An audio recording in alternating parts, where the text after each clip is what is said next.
When I read the "I'll be back" line, I said to Jim Cameron, I said, to me it sounds weird when I say "I'll be back." I said, and he says, well, how would you say it? And I say, "I will be back." And he says, "No." Pumping Iron.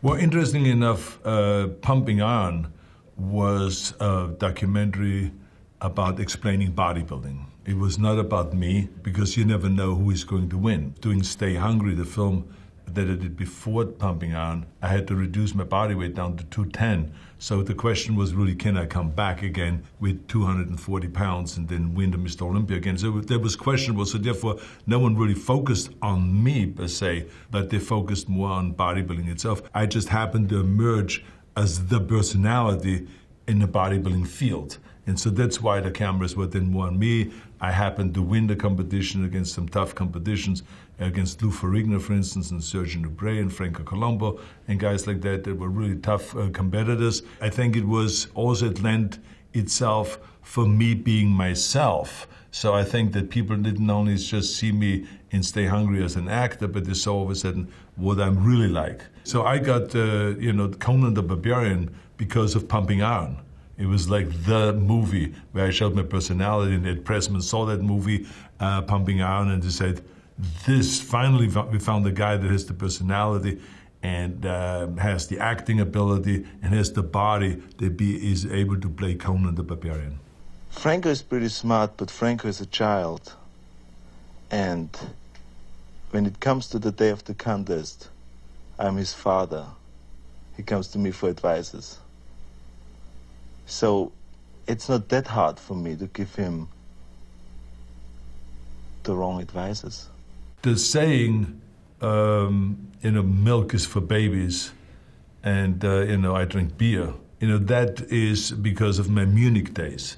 So when I moved from Austria to Munich to train between the age of 19 and 21, other gyms always would have milk bottles all over the windows that were empty or half full or full, that bodybuilders would be drinking. In our gym, we had downstairs a restaurant, and we always got huge steins of beer.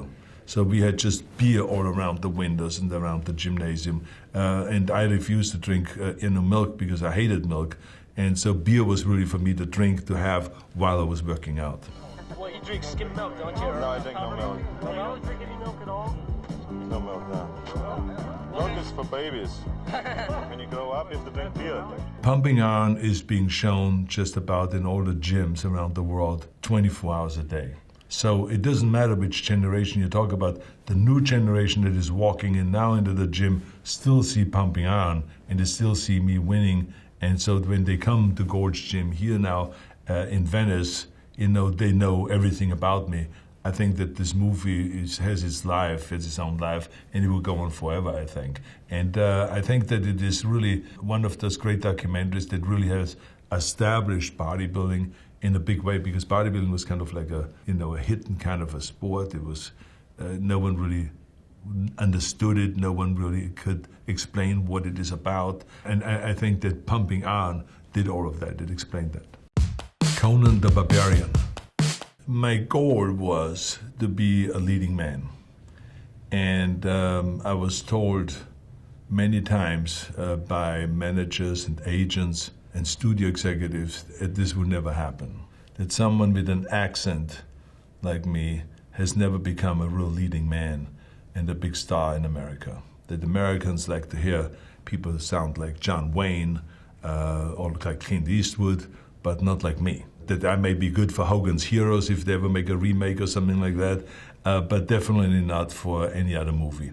And also that my body is way too big, that I'm too large. And so here all of a sudden is Conan the Barbarian, where my accent was welcomed because I talked different than everyone else, and it looked like from some prehistoric time, and the body looked like an action hero, something that like Frank Frazetta, when he drew the Conan characters in the comic books, he always drew him with the huge muscles and very defined and ripped. But in those days, there was no actor around that ever could play that role. So here was me. So all of a sudden, those two things that they always were complaining about and said that will never make you a star because you have too big of a body. Guys like Dustin Hoffman and Al Pacino and Woody Allen, those are the in guys in the 70s, not a big body like that. And the accent doesn't work. All of this became an asset rather than a liability. So I proved to the world again, never listen to the naysayers and always just plow ahead and do exactly what is your vision. My vision was to become a big star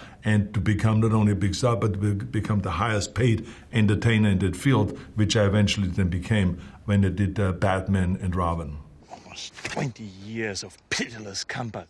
No rest, no sleep like other men. And yet the spring wind blows, Super Die.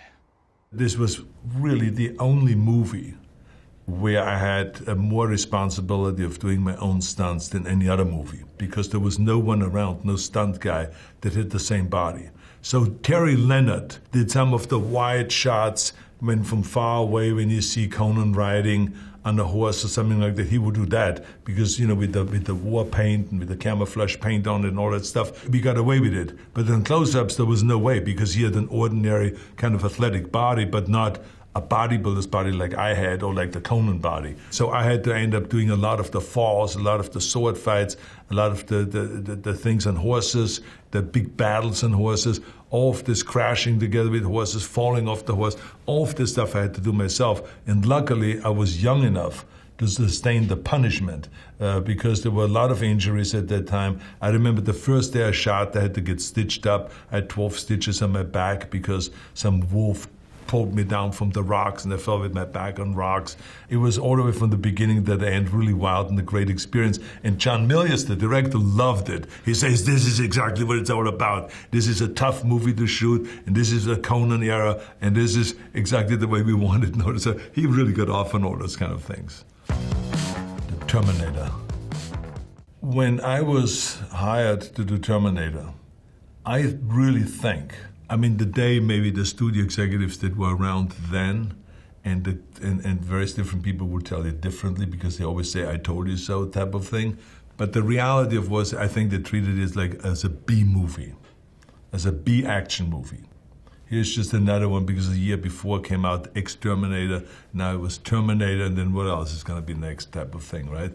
But when I shot the film, and Jim Cameron showed me some of the footage. And then when he had like 20 minutes edited and I saw the film, I said to myself, wait a minute, this is really intense. This is wild. I mean, I don't think we've ever seen anything like this before. The way it was shot, the way it was lit, the way it was directed, everything, the way it was written, it was just really very, very special. And so I thought then, I think this could be bigger than we all think. And then sure enough, when it came out, it was a huge hit. And even Time magazine listed it amongst its top 10 movies of the year. So no one expected that. In those days, like for instance, when you open up a film to $4 million a weekend, it was big time, and especially in the fall. And then the next weekend, it was again $4 million. And then the next weekend, it was again $4 million. So it didn't have any drop. So people said, oh my God, what's going on here? So the movie was highly successful. A lot of people saw it.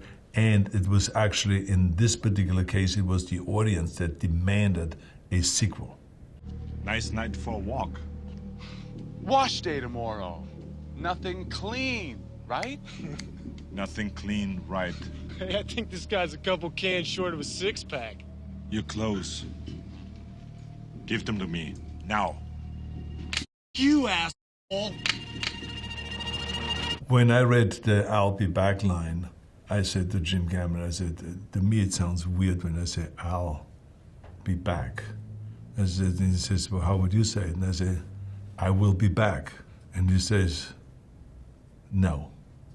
I think it sounds better, I'll be back. I said, but it's more machine-like if you say, I will be back. He says, look, I don't correct your acting, don't correct my writing, okay? And that was it. And so he says, look, we just say it 10 times in a row. I said, we just say it and say it and say it, until we get it right, and then we can pick one or the other. I understand that you don't feel comfortable with the Al and all this, but let's just shoot it. And so that's what we did. But not, first of all, I thought it was a clumsy line. And number two, I, of course, had no idea that anyone would ever repeat it, period. When the movie came out, people coming up to me and says, say the line, Arnold. And I said, what line? He says, I'll be back. And I said, I'll be back. And he said, no, the way you said it in the movies, that was the opposite. So I said, in the movie, okay, I'll be back. And he said, yeah, oh my God. And it was like amazing, the excitement that you saw amongst people when I said this line. And then more and more it started picking up and other people started using it. And now I think it became the most used line ever in the movie history. Look, it may take a while. You want to wait? There's a bench over there.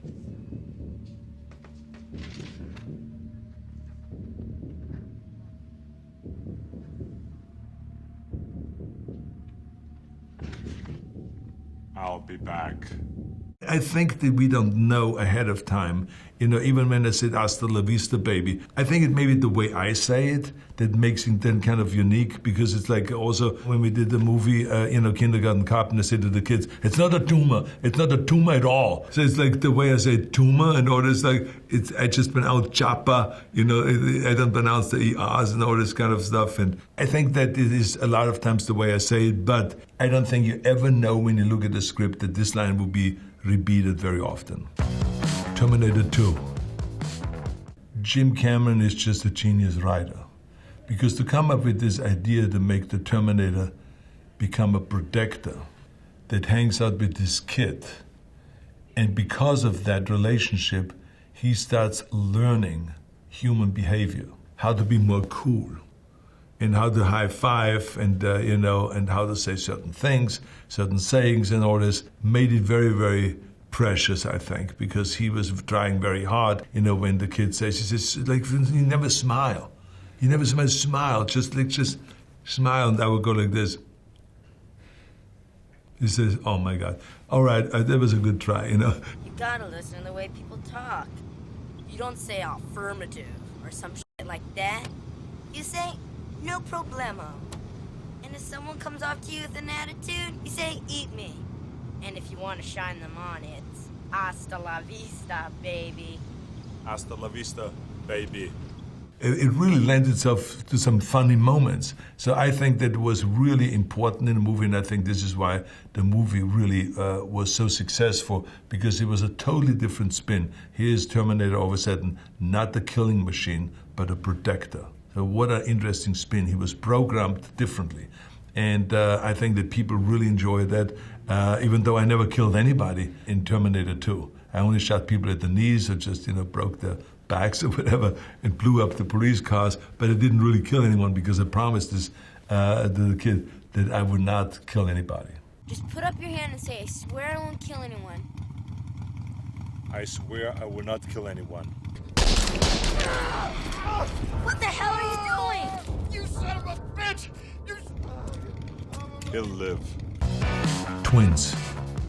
The movie Twins, which was originally called The Experiment, was developed specifically for me. Because when I met Ivan Reitman, I said to him, I want you to direct me. I want to get into comedy. No one will hire me for a comedy because everyone is making now a lot of money of me with action movies. So it's very hard for me to cross over because people don't want to take the risks. So he said, I think that you're very funny, and I think that we should develop some stuff for you. So he developed 5 scripts, and one of them was The Experiment. I fell in love with that idea, and then we changed it to Twins, and came up with the idea to have Danny DeVito play not only someone that behaves opposite of me, but also looks totally the opposite. I thought that it was very, very funny, and because all you had to do is kind of show the poster of Danny leaning against me and saying, only their mother can tell them apart.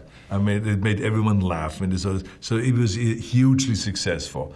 It was unbelievable. And I was so happy because it was actually my first movie that made domestically over $100 million. And it was a comedy, not an action movie. So from then on, of course, I got offered a lot of action movies. But Danny and I, we rehearsed those scenes, but we just had so much fun on the set, rehearsing the scenes and doing all the same things and having all the same mannerism and the scratching our butts at the same time and doing all this kind of stuff. So I think it was great and it was brilliantly written. Really?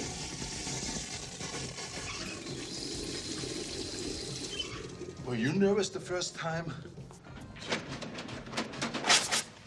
I was 12 years old, and she was a nun. Talk about pressure.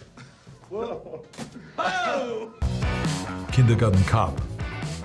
Whenever someone says to me, this is difficult, you can't do it, that motivates me then twice as much. There's nothing that we do that should really be scary because I'm not afraid of failure. So to me, it was like kind of like, okay, if people think that it is difficult to work with kids and with animals, I want to have as many animals on the set as possible and as many kids as possible, and I'm going to show them that it can be done. And of course it's difficult, but we do it. Ivan was just a genius director, and he knew how to control the kids. And then he had asked me that when it was downtime and it was time for setting up the new shot, to hang with the kids. And I think it was the smartest thing because I was not an expert with kids. I haven't had my own kids yet. This was kind of really a great way of learning how to deal with kids and how to entertain them and how to make them trust you. And then just like out of nowhere, out of all of this kind of commotion and fun with the kids, all of a sudden I saw Ivan going like this,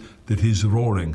And we just continued on having the fun with the kids. So we kind of were very successful with the children.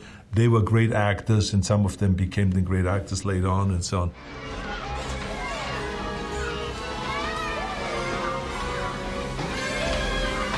Shut up! Shut up! Shut up! Shut up! But what I liked about Kindergarten Cop was that it was a very brutal movie in the beginning.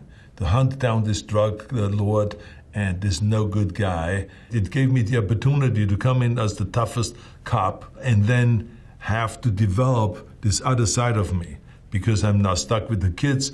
I have to now deal with the kids. I cannot deal with them like I did in the beginning, like I would deal with a grown-up. But, I realized that that's not the way really to deal with the kids, that you have to understand them, you have to communicate with them, and you have to also, you then grow a certain love for them and a certain heart for them. And then I was able to show the softer side or the more feminine side of me. And so that's, I think, what made it really work well in the movie. What's the matter? I have a headache. It might be a tumor. It's not a tumor. Batman and Robin. Well, interestingly enough, my motivation there was originally to work with Joel Schumacher. I thought that his style of directing was just so brilliant, and there was a certain kind of intensity there always in his movies, but also a certain casualness. So I watched him one time on a set directing, and I saw his style. And how I loved it when he always said to the actors in the end, he says, let's do one for the artist. Meaning like, do your own take, whatever you want to do. And I thought it was just fantastic because every actor always wants to do kind of his own way, a take, rather than being directed or controlled. And Joel Schumacher provided that. And then the other thing was that George Clooney was a up-and-coming star, international star. He was brilliant to work with. He was very, very nice and a sweetheart of a guy to work with. So we had a great time. The only thing was that on being Mr. Freeze, I had to sit for 5 hours in makeup and getting all these outfits on and everything like this every single day. So it took a lot of discipline and a lot of hard work. I was successful, nevertheless. Absolutely, boss. One more giant diamond of this size, and my freezing engine will be complete. Ha! I just finished the movie Eraser for Warner Brothers, and they were so happy with my performance in Eraser that they came to me and says, would you play opposite of George Clooney and play the main villain, that Jack Nicholson has played, that Danny DeVito has played, and so on. We have a long list of great stars that have played this kind of roles. And I said yes. When I read the script, I thought it was a very entertaining and great script, and I said yes. Jingle All the Way.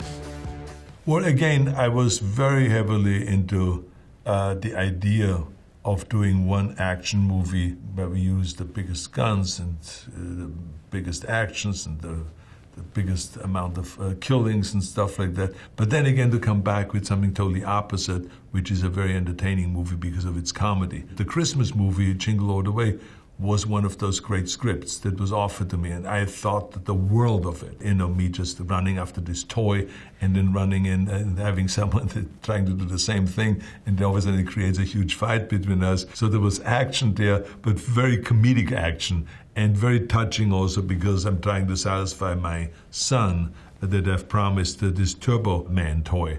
And so it was all about the craziness of chasing that Christmas is around the corner and I have to get it now and they're sold out and all this kind of stuff. I just had a great time doing that. And it is still today the favorite Christmas movie that people are playing. And every single December, this movie is being played on television. And overseas also did extremely well. On your way out, just tell her we'll be a few minutes late, but you shouldn't worry. Oh, she won't worry. I mean, I'm here and... Oh, these cookies! I gotta get the recipe from Les. Put that cookie down! Now! A lot of times people have me repeat the line. Says, can you say that line? But it's again one of those things, you say it and you have no idea. But I remember just standing there and screaming, put the cookie down now, and people just loved it. Predator. Predator was an interesting project because it read really well. It was very intense, but it was an ensemble piece. It was very clear that there would be 5, 6 guys who were going into the jungle and the screen time would be split up amongst all of us. To me, I think that in the beginning I was hesitant about that idea. And then when I was actually in Mexico and shooting in the jungle, as it was unfolding the story, I enjoyed it more and more because it's so much fun to work with a bunch of guys like that. They were all really cool guys and they were easy to work with. And there were certain dynamics that everyone had and developed. And I thought it was brilliantly written. John McTiernan, who directed the film, has only directed one other film beforehand, which I think was called Nomads. And so it took a lot of faith from the studio and from all of us. But man, he pulled it off. He was so good in directing. He was so thoughtful with the way he moved the camera to make it suspenseful and all this. The atmosphere created in the jungle with that fog all the time, that was kind of scary. And never to show the Predator until the very end. I thought that was just brilliantly done. And it was just unbelievable the amount of action that they allowed me to do. And this is, of course, where we had this line, stick around, where I just, a guy came up on the right side of me and I saw him in my peripheral vision and I took my knife and nailed him through the heart and he got stuck in this pole and I said to him, stick around. So it was just another one of those really cool lines that I liked, that I made up in this particular case.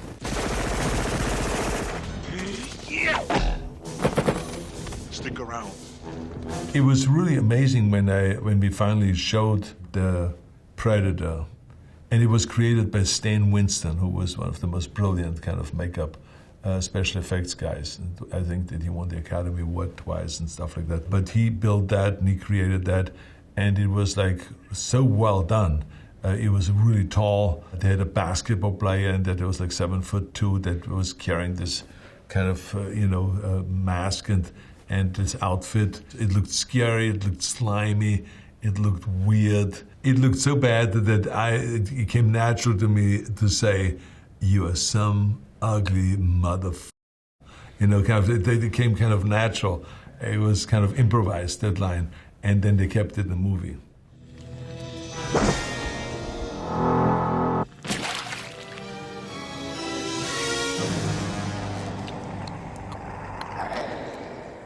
You're one ugly motherfucker.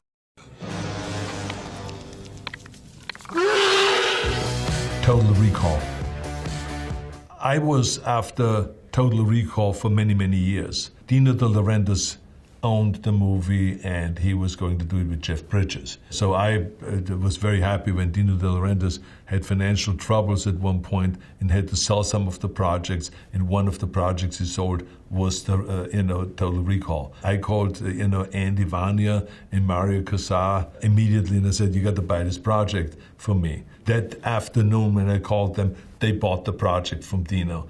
And then I ran into Paul Verhoeven a few days later. It was all meant to be. I ran into Paul Verhoeven a few days later in a restaurant and I said, Paul, I just saw RoboCop. It's unbelievable. I said, what a great job you did. I said, would you ever want to work with me? And he says, absolutely. I said, well, I maybe have a project for you. Can I send it to you? So in the afternoon, I had Carralco get in touch with him, sent to his agent the script. He fell in love with it. He came on board, and that's how the whole thing came about. It was smart also to take it to Mexico, because Mexico City it's a fantastic location, very futuristic kind of buildings and looks to it that you can use, and also you're very free to use the city, and there were great benefits there, and great workmanship also. And I think the film came out fantastic. It was $53 million or whatever the budget was. For those days, it was a lot, but today it isn't really that much. And it opened up to a huge box office success. It almost made $30 million at the opening weekend, and it made $130 million domestically, and worldwide almost $300 million. So it was really very successful, and we were very happy with the way it came out. And they tried to copy it. Someone tried to do a remake of it. How stupid is that? I mean, Jesus. Cohagen, you got what you want. Give these people air. My friend, in 5 minutes, you won't give a shit about the people. Fire it up, Doc. Excuse me, Doctor. Is he going to remember any of this? Not a thing. Oh, really?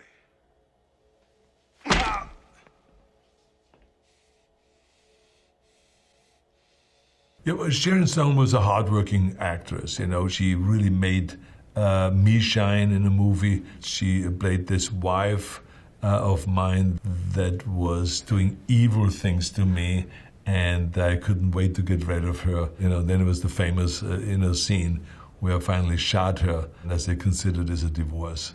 That was one of my favorite lines. Sweetheart, be reasonable. After all, we're married.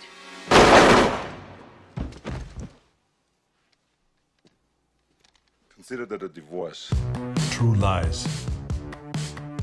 Well, again, we were very fortunate to have Jim Cameron. I showed him a French movie, La Totale, which was $1 million movie. It was made for $1 million in France. But the concept that was there was so brilliant. Jim saw it and he says, let's do it.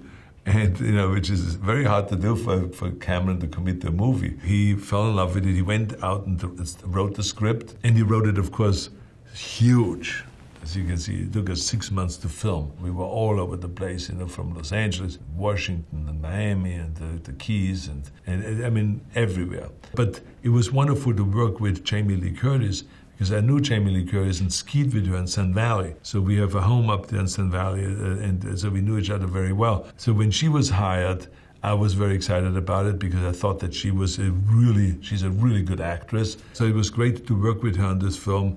And I think that she's also very funny. Pulls off the comic, the comedy in the movie, because the whole thing was a very intense movie, but it had its funny moments, because the very fact that my wife did not know what my job was, and that I, as the husband, did not know that her desire is to do something similar to like that, to be a secret agent. So I think that's what made it really funny.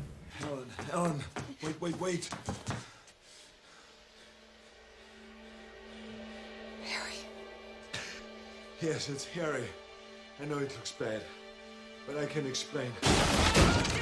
Were you actually riding the horse in those scenes when you were running through the mall and everything? Yes. So I would say there was only one horse scene, which was a jump over a fountain, which I'm happy I didn't do, because the professional horseback rider wiped out on that and smashed his head in and had 20-some stitches on his face because of it. I saw right away there's something off there, because it was so wet, and horses then slip when it's wet. And so I said, I'm not going to do that, let someone else do that particular thing. But every other scene, in the elevator, on top of the rooftop, through Georgetown in Washington, through the park, all of those scenes were done.